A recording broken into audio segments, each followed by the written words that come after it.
2, 1. Welcome to Made for More Living. One small step for man. With Johnny Jennings. Kick the tires and light the fires, Big Daddy. The fastest and most exciting hour of news, events, and real estate in Northern California. And this is a fact that was proved. Online at madeformorerealty.com. Does everybody know what time it is? Get ready. Here we go.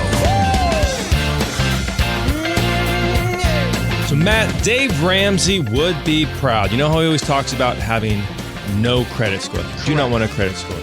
Well, I think he might have had such a profound impact on the credit industry that they came out with a new credit scoring system. So really? Yeah, so it doesn't matter if you have credit cards, don't have credit cards, you are still going to have a credit score. You don't have to go out and get debt, essentially, to develop a credit score. And here today to talk to us about that is Miss Sarah Perkins with Blue Water Credit. Good morning, Sarah. Good morning.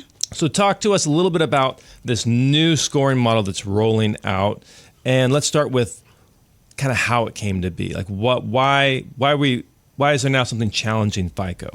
Yeah, so I mean, a lot of people have heard of FICO. It's been around forever. It's been used in like 90% of lending decisions for decades now. And it came up from the Fair Isaac Corporation, and they essentially took the information from the credit bureaus, Experian, Equifax, and TransUnion, and created the scoring model. Well, the credit bureaus were kind of like, well, hey, this is our information. Why don't we come up with our own model to compete with the FICO score? So it's been around for a little bit, but since July, Fannie Mae and Freddie Mac gave the okay to start using it for mortgage lending decisions. Oh, wow. So Vantage has been around for longer than July. Yes. So if you look at Credit Karma, Credit Sesame, those are the scoring models that are typically used for those scores. So they've been used, but they really haven't been used in the world of lending, but more of just kind of an educational credit score. So when Fannie and Freddie said it's okay to start using Vantage, that's kind of when the score has become more popular, like when people are paying attention to it more? Correct. And so Fannie and Freddie, they're the major people who originate loans or back loans. And so that's... is anybody officially using Vantage? Because I know that it's one thing for Fannie and Freddie to say, yes, let's do it, but it's another thing for like lenders to start incorporating it. So being that it just rolled out with the okay in July. And it came out of nowhere, right, in July? It wasn't like they planned it in July. So it's been in the works for a couple years because they have been looking at data to make sure that it is predicting defaults and riskiness of borrowers. So they were taking a look at loans given during the pandemic and applying that scoring model where FICO was the scoring model and seeing kind of how it compares. And the real neat thing was it actually predicted about 50% more defaults than FICO did. So I think with that kind of data, they said, hey, let's roll this out. And it became a scoring model where people that didn't use the traditional credit and getting into debt, those people had a better chance of now being able to create a credit score and get into the home buying market. Wonderful. So yes, let's talk about that. What makes the Vantage score better for people who have low or not low, but little credit history? So the one thing that Vantage does is it incorporates rent, utilities, and cell phones bills that you can put onto your credit to help create a credit score. Those things, we have seen them on the credit bureaus, but FICO usually doesn't recognize them in mortgage lending decisions. But with the Vantage 4.0, they are recognizing those kind of payments and trying to reach a different demographic of people that don't traditionally use a credit card. The other cool thing with this score is you only need 1 month of some type of credit history to create a score, where FICO required you to have 6 months of credit history. So now you can get into the market even faster. That is really cool. So rather than taking 6 months, it takes 1 month. They're already pulling your utilities, your cell phone, and so now they're compiling the score. Yes. To hopefully then qualify for a mortgage. Yeah, and another cool fact was when they took someone who had a 620 score with Vantage versus a 620 score with FICO, the 620 score with Vantage actually had less defaults and better lending capabilities to go to those people than the FICO did.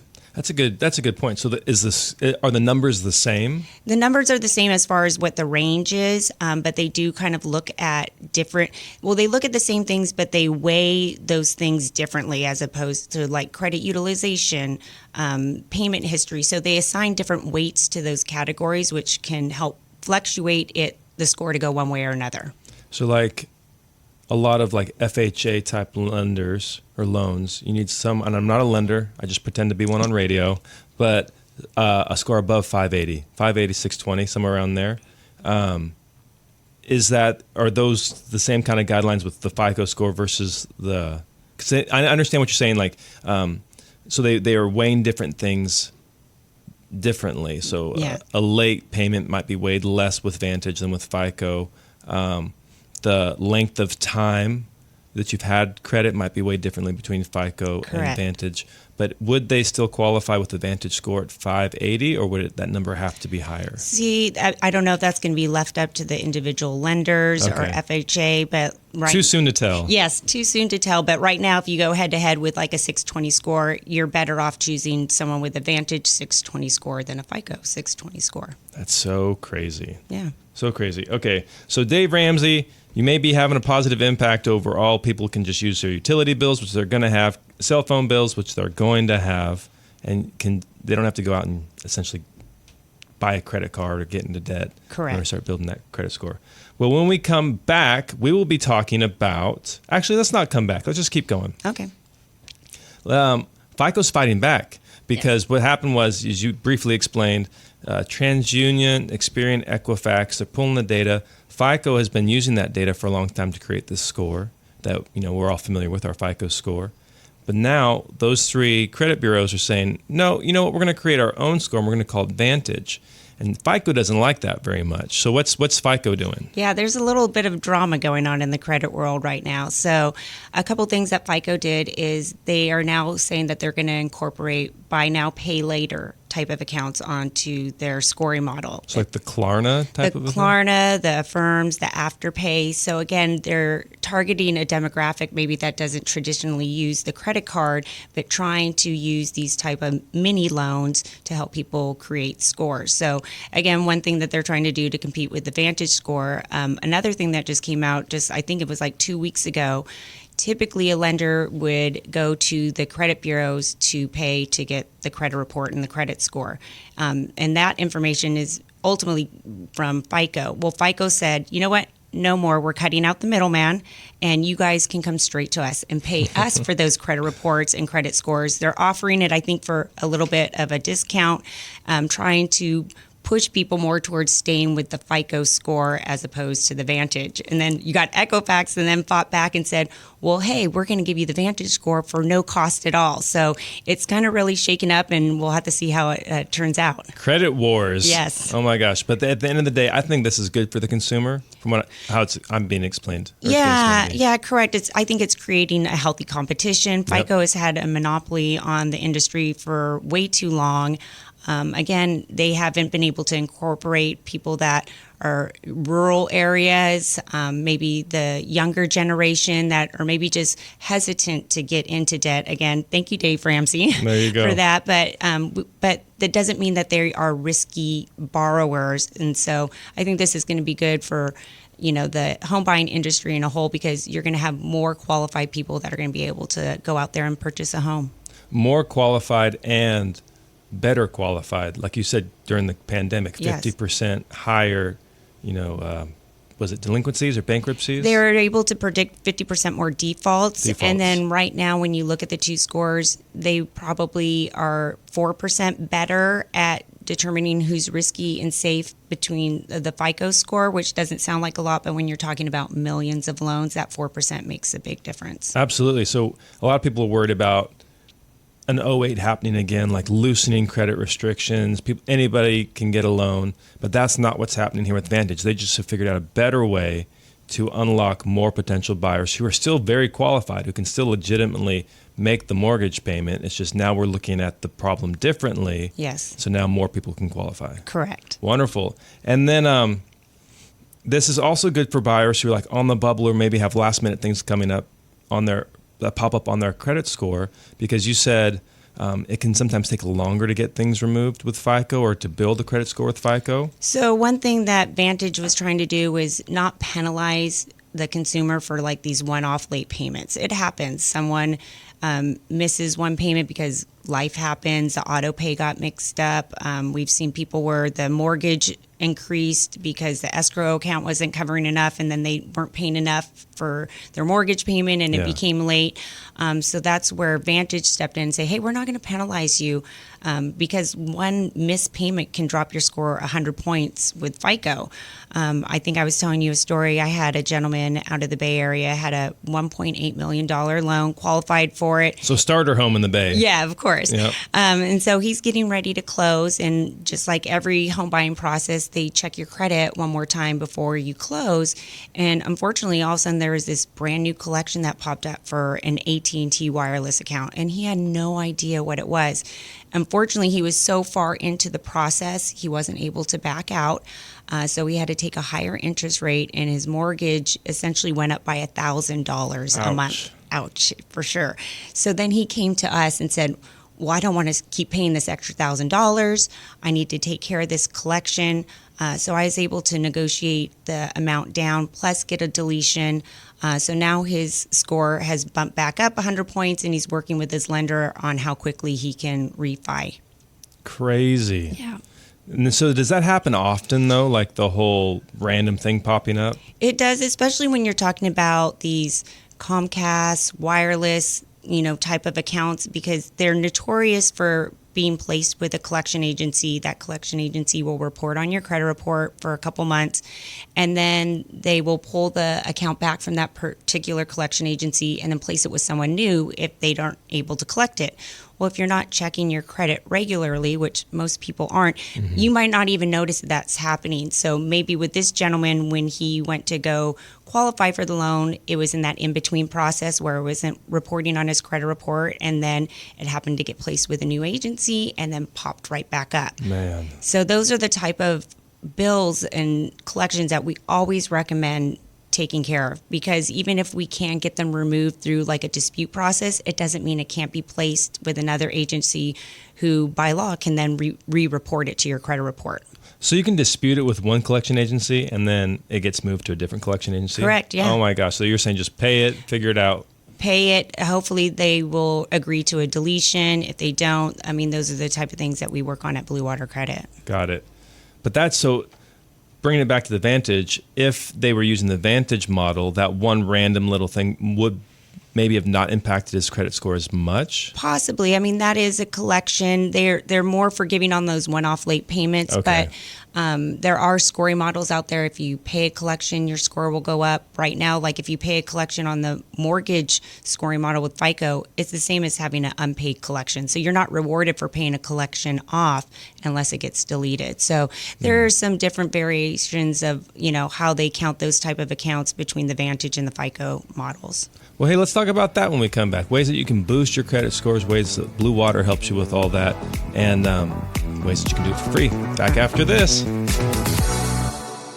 So as we enter the scary season of Halloween, I'm sure nothing scares you more than putting your house on the market, right? Because you've got all of those repairs that need to be done to get your home ready, right? Like the backyard, the front yard, not to mention everything in the house, the kitchen, the bathroom, the floors, the garage, the plumbing, the electrical. Well, guess what? Here comes Johnny Jennings and his team at Made for More Realty. They're like the Ghostbusters. They're going to take away all those fears and worries and scares when it comes to selling your home, because they have this amazing program where they can sell your home in as-is condition. In fact, even better, they're going to give you at least 3 cash offers on your home in as-is condition.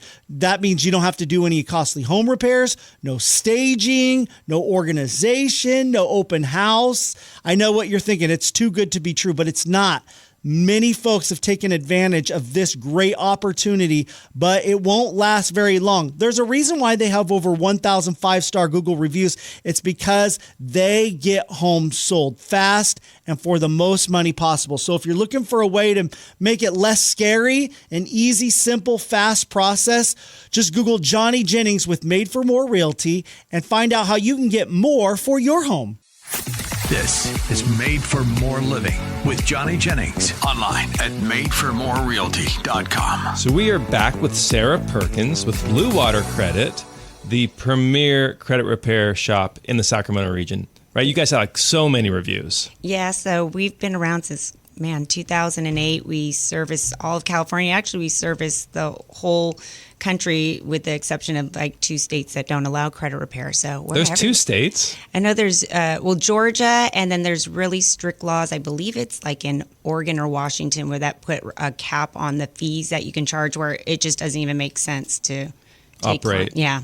Okay. But other than that, other than those 2 random states, you guys operate nationwide. I almost said worldwide. You operate nationwide. Yeah. And honestly, you guys have been around forever. Yeah. People come and people go, but Blue Water credit remains. Yep. And it's just because you guys do a great job. Thank you. But what I want to talk about, you had some interesting facts about Gen Z. Yes. And how like they don't even know what influences a credit score. They don't even know what their credit score is. And yet they have on average, what do you say, 70% of them have a credit score above 670. Yep. Is that right? Yep. So yeah, I was doing a little research and it was crazy to find out that almost over half of Gen Z have no idea what's even on their credit or what their credit score is. And then maybe 20% have never even taken a look at their credit. So, but despite they're rocking it. But they're rocking it. So maybe there's you said 670. That's not fantastic credit score. Hey, that's better than what your typical person is. Is that true? That you can get a loan. Yeah. You can buy a house with that. Yeah.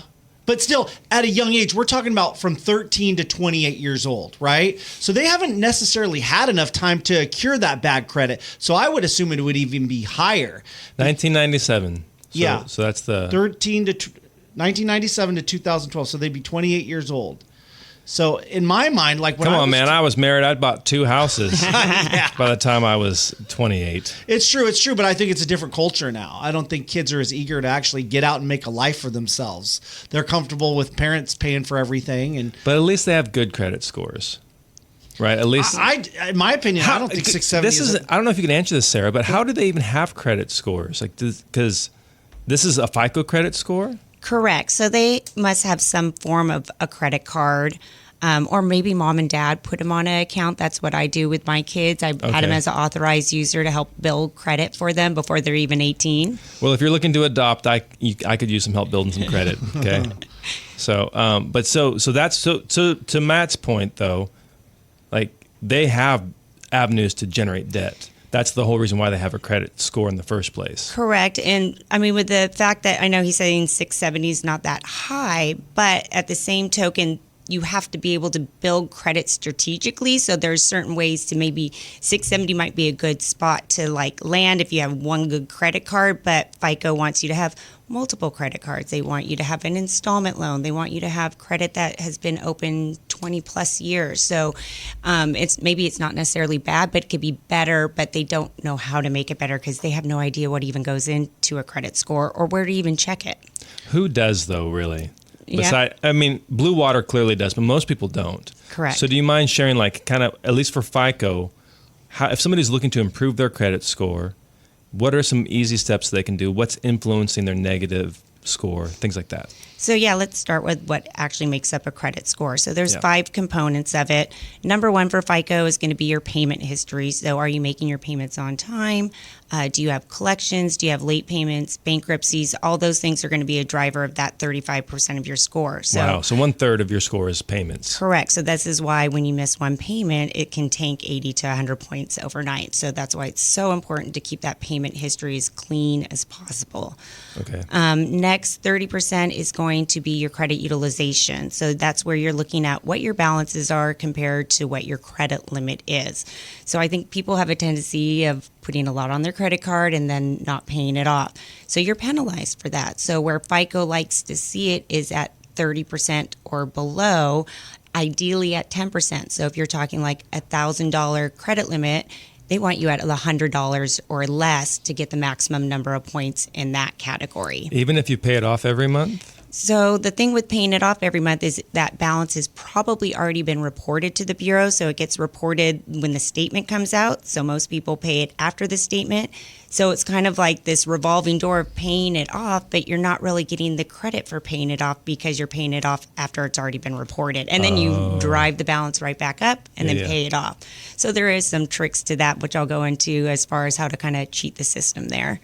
Interesting. Yeah. Okay. And then 15% is going to be like a mix of credit. So they want to see a couple lines of like revolving credit, like your store cards, your MasterCard, your Visa, installment loan, which are traditionally like your auto loans, educational loans, and mortgage. So they want to see a well balance of different kind of credits to make sure you can handle different kind of payments, essentially. Okay. Then next is going to be the length of history that you've had these cards open for. So they want to see maybe an average of 6 years that you've had credit cards open. So they're going to take, the length that all your credit cards have been open, divide it by the number of cards that you have, and then that's how many years that you have on average. So this is why every time you open a new card, you lower that average length that your cards have been open. So we, encourage people to be very conservative with opening new credit cards and keeping their old ones open. Open and active, or can it just be? You want it open there? and active Okay. because after 6 months, if you're not using it, then the activity doesn't really help you. And then you run the risk of them closing the card for not using it. And then you can lose one of your oldest cards just because you don't use it anymore. Okay. And then the last would be your inquiries or opening new credit. That can, be 1 to 5 points for every hard inquiry, max 20 points that you can lose in that category. But, sometimes that 1 to 5 points is a difference maker in getting, a certain kind of interest rate that can, fluctuate what your house payment's going to be. Mm-hmm. Okay. So I like how you ranked it too. So it was like you started with the things that influenced it the most and then ended with the things that influenced it the least. Yeah. So that's important for people listening. Like, if you're looking to get a home loan, you can shop around, right? For home loans, what is it, 5 times in 30 days? Usually it's like a window shop that you're allowed within the 30 days as long as you're sticking with the same kind of loan, like a mortgage lender. You can have it pulled and only be counted against you one time. Okay, so I can't go out, try to apply for a mortgage, then a boat, then a car, Yes. then jewelry. Yes, okay. correct. Personal. Okay. So if you're looking to get a good interest rate, you're looking to shop lenders, you can certainly do that, or you can just go to JJ Mack. But if you're going to shop with multiple people, make sure you do it within that 30-day period. Correct. Okay. So just to recap, the big two was, what was the 35% So payments? your payment history and then your credit utilization. So those are going to be over 50% of your score right there. Got it. So those are the big two. So, man, that 10%, what if you don't have a limit on your card? Like there are some cards out there that say you don't have a limit. You really do have a limit. They're just not telling you what it is. How do you play that game? Yeah, Any suggestions? usually there's something reported on the credit report. I think that I know that like those Amex cards, sometimes they say they're limitless, but I don't see that many of those. But I think that at some point they have to be a revolving card that has the utilization that affects you. Okay. Yeah, that's the one I have is one of the Amexes. And Yeah. they say there's no credit limit, but I found it. Yeah. I found the credit limit. Let's just put it that way. My spiritual gifts, my wife jokes with me all the time, is spending. So that's my gift. But yeah, let's give us some tips. What are some things that people can do? What are some ways to hack the system? Not necessarily, nothing illegal, obviously, but like ways that we can use the system that's in place to our benefit. Yes. So some of the top things I tell people, because missing payments has such a big effect on your score, putting everything on auto pay. If you want to make an extra payment throughout the month, definitely do that. But I would say the number one thing that happens is people don't have auto pay. Life happens. They forget to make a payment. Yep. And then next thing you know, their score goes down. So keeping everything on auto pay. Next would obviously keep your utilization low at that 10% or less. If you don't have the funds to do that, another option would be asking the creditor to give you a credit line increase. So you're essentially lowering your utilization by increasing the ceiling for what your credit limit is. So don't increase your spending. Just Don't increase your the ceiling. spending. Yes, exactly. Okay. Another tip would be if you are lacking or thin on credit history, getting added as an authorized user is a good option. This is asking a family member or friend to add you to a specific credit card, and you essentially inherit that credit history for that particular card on your credit report. So ideally, you want a card that's been open for a while, has good payment history, they keep low utilization, because if they miss a payment or rack that card up, it's going to hurt you just as if it was your own card too. But what if, like, you get added to a credit card, like let's say a young kid, and the credit card history is older than the kid. Like they don't care. They're still saying, hey, that's good. Correct. So yeah, I encourage people, put your kids on it. You're going to get them a good amount of credit history before they even turn 18. But yes, that would count if they're not old enough, but that card's been open longer than them. They're still getting that credit history for it. Oh, wow. And then just because they're an unauthorized user doesn't mean they have access to the card, right? Correct. I tell people you don't even have to have the card in hand or give that to the person you're adding as an authorized user, because the one downside with the authorized user is if they spend on that card, they're not legally liable for that debt. You are as the actual credit card holder. So they can go on a spending spree, rack up the debt, and then they can't be not prosecuted, but come after legally from the credit card companies. It's kind of like being a co-signer for like a weird way. Yeah, I mean, you can still go after a co-signer Yeah. and have that have a lawsuit against them, but you can't have a lawsuit against an authorized user. So be careful. Don't give the card out. Be smart about it. Hold on to the card is what I would recommend for the authorized user. So you mentioned earlier that you pay your credit card like every couple days. Correct. Is that to keep the credit utilization low? Correct. So how I mentioned that the creditors report typically once a month to the bureaus, and usually that coincides with when your statement comes out. So most people get the statement and then they have a due date maybe like a couple weeks later. So then you pay it off, then you rack up the debt again, and then it gets re-reported on the next statement. So you're not getting really credit for paying it off. So we usually say make those multiple payments throughout the month. So when that statement balance comes out, it's a lot lower than if you would have just let the debt accumulate, or go on and find when your statement date is and make a payment like a week before. So then you're actually getting credit for what you bring your credit card balance down to, whether it's 0 or under the 10% limit. That makes sense because I pay mine off every single month. Yeah. But if I'm paying it off after the statement comes out, then your utilization is essentially going to be whatever your balance is compared to your limit with that statement. Got it. Okay, well that doesn't cost anything. You just pay it off a couple days earlier. Correct. And you don't have to do it all the time. I mean, but if you know that you're going to be out there shopping for a loan, that is one thing you can get in the practice of doing maybe a month or two beforehand and seeing how much it helps increase your credit score.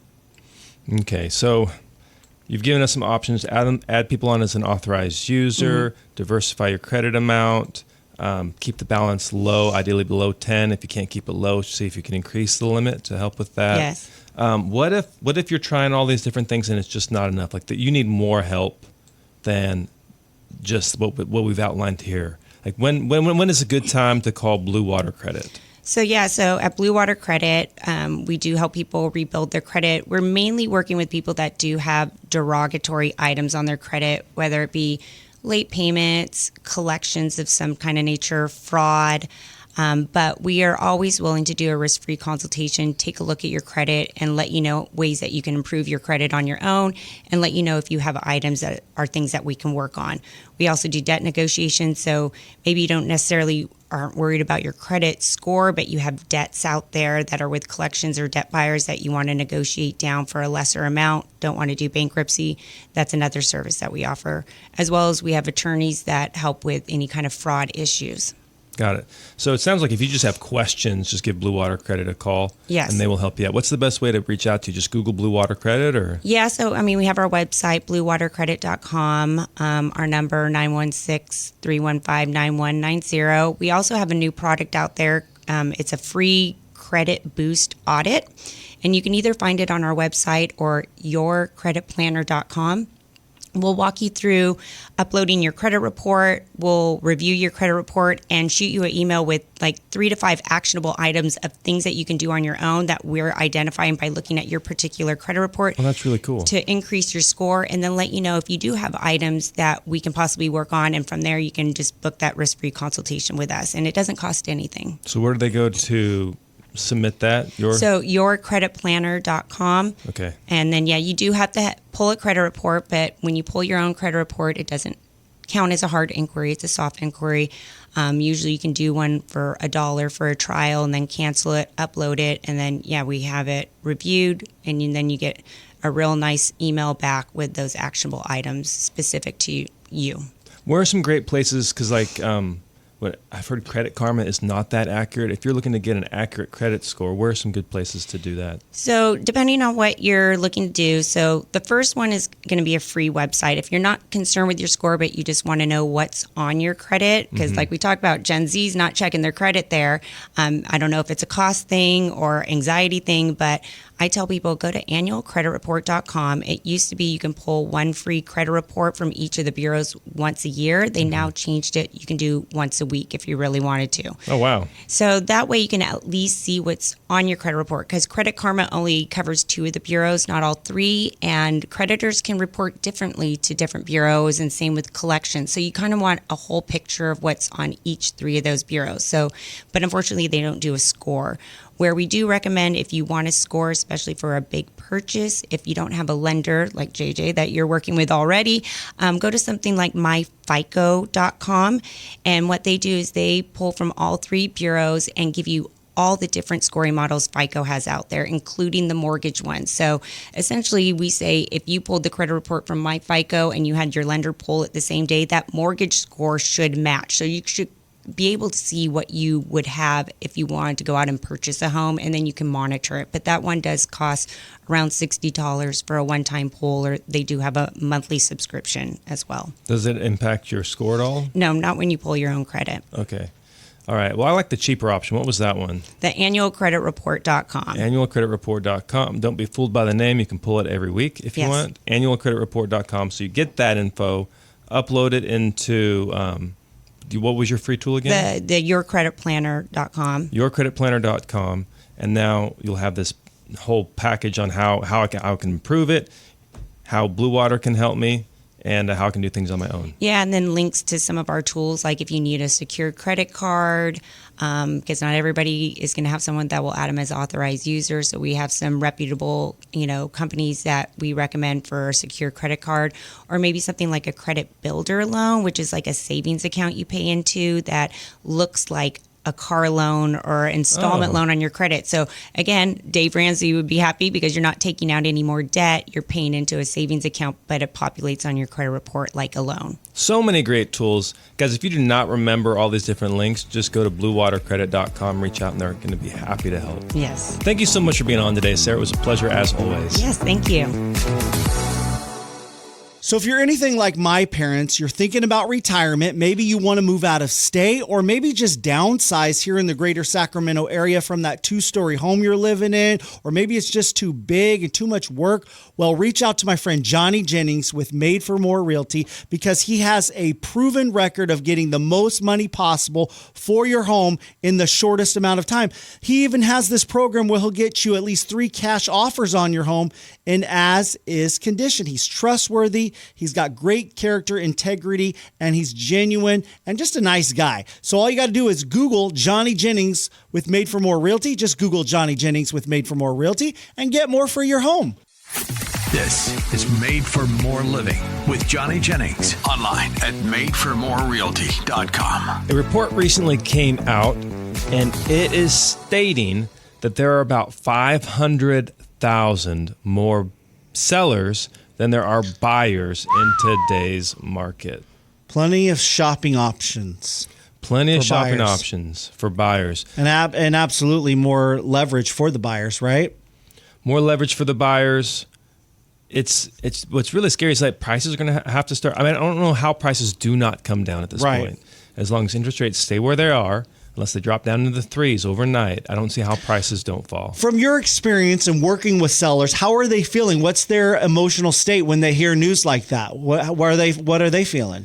So what I think a lot of this number is, this 500,000 number, are sellers who came on the market maybe in March, June, July, and are just on the market just hoping that they're buying. All it takes is one, and they're just hoping. They're waiting 6 months or longer? Oh, absolutely. Wow. Yeah. And I think a lot of that is just overpriced sellers, and they're thinking about what. So I have a client right now. He said, "Hey, Johnny, my house, the house across the street from mine, sold for X amount of dollars. It's a model match. I have the same house. Right. Plus I have a pool. Plus I have own solar. Plus I have a covered patio. I have a tire swing on the tree. Well, I mean, these are legitimate. These are legitimate things that should improve the value. But two things have happened. One, that house sold a while ago, sold months ago, which is ancient history in today's market. Right. Sold months ago, and it doesn't back up to the freeway. Yours does. And so, yes, you have all these other amenities, all these other pluses to your property, but the market is just not interested in your home at its price point. Well, and they obviously are not eager to sell then. They're okay with staying where they're at, right? Because they're not dropping the price. So even if they are eager to sell, I'm hearing two things. The two main things I'm hearing are, one, I'll just relist in spring. I'm just going to wait till spring. And then... Now, what do you think about that? So as far as what I think about relisting in spring, I think you're taking a gamble. Because if there's over 500,000 extra houses on the market right now, then who's to say there's not going to be 600,000, 700,000, 800,000 more homes on the market in February, March, April. Yeah. And I think you're taking a risk. I think you're taking a risk that everybody else who's been sitting on the sideline, and sometimes they'll even start laughing with me. I'm saying, I'll tell them, hey, you were waiting for interest rates to come down before you were going to sell your house, right? And like, yeah, I just needed it to be out of the 7s and the low 6s. I said, great. That's what everybody else is saying. And there's people who are waiting for them to be in the 5s. And that might happen by the end of this year. And so now all of you are going to be coming on the market at the same time, competing against each other. Like, we have tools that will show us the likelihood of somebody to sell in your neighborhood. There are 15 other homes, 15 of your neighbors. These aren't like scattered across the Sacramento region. These are 15 other homes in your immediate neighborhood who indicate that they might be listing in the next 3 to 6 months. But my home's better, and there'll be more people shopping around because interest rates are lower. There'll be more people in the spring looking for homes. There might be. So you got to remember, sellers are also buyers. I don't have the stat, but the majority of sellers are also buyers. Makes because sense. They're not going to be homeless. Right? Where are they going to go? Right. So if somebody's selling their house, if there's this flood of sellers coming on the market, there's also going to be an equal proportion amount of buyers. So the problem is affordability. You need to bring people who are on the sidelines who aren't active in the market right now. You need to bring them into the market. And they're feeling right now that the market is overpriced. Is that what you're thinking? Affordability. That's the number one reason. They think that they're overpaying for what they're getting. And then, if you were looking at this data and you were a home buyer and you're thinking, hey, should I buy now or should I wait 3 to 6 months? My lease is up in 6 months. What should I do? Most buyers are going to say, hey, I'm going to wait and see how this plays out because home prices are falling. Right. So if I was in their spot, I would say, all right, how can I leverage this? How can I use this to negotiate? How can I use this to get the best deal? And that is what buyers are doing right now. In fact, the second half of August is about the best time if you were to wave a magic wand to buy a house, the second half of August. Why is that? I don't know. I can't speak to why it works like that. Well, maybe homeowners or home sellers are desperate, right? Home sellers, they're willing to negotiate more? Yeah, we can guess. Like, home sellers are desperate. They want the home sold before the holiday season because everybody knows as soon as the holiday season hits, the market just slows down. Right. And then the only people that are left are people who are looking. Like, I had a friend reach out to me yesterday, said, hey, I need to buy a house before the end of the year for tax purposes. Let me know what you got if you have any good deals, right? And so you have those deal hunters who are hungry, but they're only going to buy if it makes sense from a financial perspective. They're not emotionally invested in the process. Right. And so you have those people post-holidays. But in October, the sellers are like, hey, I need to get this house sold. The buyers are thinking, hey, you know what? The summer season is over. I want to be moved into my house before the holiday season. So there's this sweet spot in October towards the second half of October where you can accomplish all that. Yeah. If you bought a house, if you entered into a contract in the next week or 2 weeks, you could be moved in before Thanksgiving. You could be having Thanksgiving in your new house. Yeah. And that's very appealing to a lot of these last minute buyers. Yeah. So if somebody was looking to wait, I'd say, hey, you know what? Let's keep use a fishing analogy. Let's keep the line in the water until we get into about the holiday season. Then we'll hit pause and then come back on in early spring. Like February. Don't they say like after the Super Bowl, everybody decides, all right, fire the gun. It's time. The races are off. Market wakes up. I would say, so I don't know, when is the Super Bowl? Super Bowl 2026? Early February. Super Bowl. Bad Bunny will be at the halftime show. Oh, I heard. 49ers probably be playing the Chiefs as one. Yeah. That's your My prediction. No. 49ers Chiefs not. again? The Niners. Most of the team will be in a nursing home, the 49ers. No. So as far as Bad Bunny goes, I think that just makes me so mad. It's like, why the heck do they have to? February 8th. Yeah. Most likely a Sunday. So before Valentine's Day even. Yeah, absolutely. Yeah. What did you like about Bad Bunny? It's like, why do they pick these people? Like, so for example, I've gone to a George Strait concert, right when he was doing his Cowboy Rides Away thing. It was supposed to be his last concert series. Right. He's since done many. Right. But anyways, there were a lot of people there. And I loved the audience. Like, my biggest takeaway from that, yes, he was great. George was great. But my biggest takeaway was the audience. There were 5-year-olds, there were 7-year-olds, there were 70-year-olds, all sitting there enjoying the music. A similar experience, I went and saw Billy Joel play at in New York. At Madison Square Garden. Madison Square. It was the second to last concert at Madison Square, and a similar experience. There were young people, and there were people that were a little less young, right? That had been listening to his music for decades, and it just had this wide appeal. Bad Bunny, that's what irritates me, is Bad Bunny has a very narrow appeal. There's a lot of people who will enjoy it, but I would argue there's more people who won't. I think what they're imagining is that the Super Bowl, the game, appeals to families, appeals to the regular audience that watches football. And then you've got the Gen Zers and younger who aren't interested in the game. So they're trying to pull in that audience. And that's the demographic they're shooting for. So you think Gen Z is going to stop their beer pong and stop whatever else they're doing to watch Bad Bunny and tune in? They will, yes. Okay. That's the idea. I don't think it's right. I think there should be a mixture. I think there's someone that you can find that appeals to all demographics, or have a mixture. Yeah. Have somebody that's, a hip hopper, or someone that's a little bit more trendier, alongside. Do an ensemble. Have a country singer, a rock band.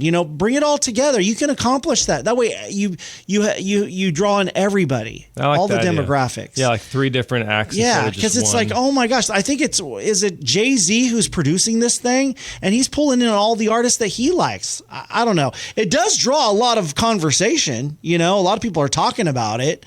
And so Turning Point USA, Charlie Kirk's organization, they're providing an alternative, the All-American Halftime Show. I'll be probably flipping to that.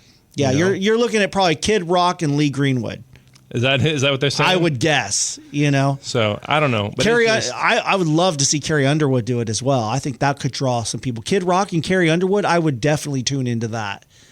I don't know if Carrie would be willing to do that, but... I think well, it'd be interesting to see what happens in the next 3 to 5 years, but this choice of Bad Bunny could be the end of the supremacy of that Super Bowl halftime show. Because if Turning Point's going to do this, then why can't other people do it? And then all of a sudden you can just flip to the station that you want, watch the act that you want, and then flip back to the actual game. Yeah, we'll see what happens. And so they've just, I think, alienated. They've taken what was one of the most valuable 15, 20 minutes in television in a year, and they've essentially, I think they've destroyed it with Bad Bunny. But if you're not watching the halftime show, maybe you're online looking to go out and look at a few houses that afternoon. If you're not interested in the game, because that's what they say, right? Super Bowl is when people start looking for homes and start thinking about putting their home on the market. Yep, that is how we got on the subject. So so February 8th seems a little bit early, but I would recommend having your home on the market no later than Valentine's Day if you're looking to beat the rush, because everybody thinks April, May is the best time, but honestly, that's too late. That's too late. You've missed the boat. Yeah. And so if you are going to wait, if you are going to list your house next year in 2026, I would recommend first, second week of January, have a realtor out. Go to madeformorealty.com. We'll give you a free consultation. We'll tell you how to get the house ready. We'll tell you what the house is worth, what you can net from the sale of the home. And that gives you time to kind of have the house on the market by the beginning of February. Yeah, because you're right. A lot of people wait. They wait till the weather gets better, and then they start the conversation about what needs to be done on the house, right? Yeah. What repairs need to be done, what we need to do, what we need to move out. And that takes weeks, if not months. Depending on the person, absolutely. Right, yeah. And so it's a long process. And if you wait till March, April, then, you're in the middle of summer before you've talked to a real estate agent. And then all of a sudden you're back where you started. So what I'd like to talk about in the next segment is about mistakes I'm seeing right now, people who are making offers and sellers who are accepting offers. There's this number one mistake, especially it's specific to this time of year, that if you are making an offer or if you're considering accepting an offer, you need to keep your eye on this one thing. So as we enter the scary season of Halloween, I'm sure nothing scares you more than putting your house on the market, right? Because you've got all of those repairs that need to be done to get your home ready, right? Like the backyard, the front yard, not to mention everything in the house, the kitchen, the bathroom, the floors, the garage, the plumbing, the electrical. Well, guess what? Here comes Johnny Jennings and his team at Made for More Realty. They're like the Ghostbusters. They're going to take away all those fears and worries and scares when it comes to selling your home, because they have this amazing program where they can sell your home in as-is condition. In fact, even better, they're going to give you at least 3 cash offers on your home in as-is condition. That means you don't have to do any costly home repairs, no staging, no organization, no open house. I know what you're thinking. It's too good to be true, but it's not. Many folks have taken advantage of this great opportunity, but it won't last very long. There's a reason why they have over 1,000 5-star Google reviews. It's because they get homes sold fast and for the most money possible. So if you're looking for a way to make it less scary, an easy, simple, fast process, just Google Johnny Jennings with Made for More Realty and find out how you can get more for your home. This is Made for More Living with Johnny Jennings, online at madeformorerealty.com. So we are back, and Matt, what was that thing I was going to talk about? I don't remember. I know there was one thing that both sellers and sellers and home buyers make, big mistake that they make going into the holidays. Oh yeah, this one's big. This one, so I actually don't overhype it if it's not going to be big. I think it's big. Okay, what's the mistake? So recently, both my grandparents passed. Valerie and I are selling their house in Salinas. And so, this is my grandparents bought this home brand new. My dad, started living there when he was 11 years old. It's been in the family it's only been in our family. And so there's a lot of emotion, a lot of history around this little piece of property. It's nothing special, but it means a lot to us. And so what I'm about to say is something I advised my own father to do.